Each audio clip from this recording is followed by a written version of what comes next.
Please open the properties of a quantity measure. Below the formatting, you will find the section Negative Format. With it, you can determine the display of negative values. You can choose between default and parentheses, unfortunately a little cut off. Default displays the values exactly as they exist in the data model or as you formatted them in the number format section. Parentheses means that negative values are shown in brackets. If you switch to parentheses, nothing happens in our column quantity. This is because there are no negative values in the quantity measure.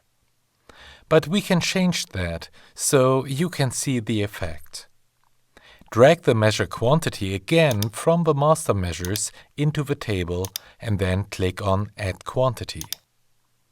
Now drag the table a little wider so that all measures are clearly visible. Close the properties of the first quantity measure and open the properties of the second quantity measure.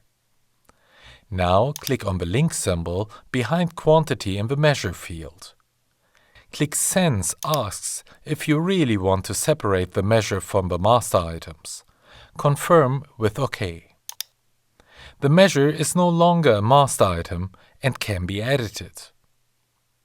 Click on the FX behind the expression field to open the expression editor. Enter times -1 behind the expression.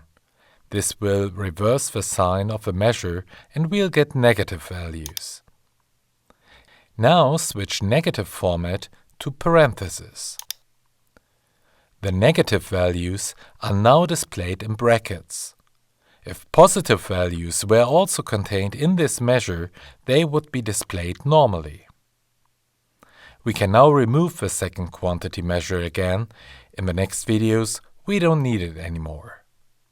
To do this, right-click on the measure heading and click on Delete.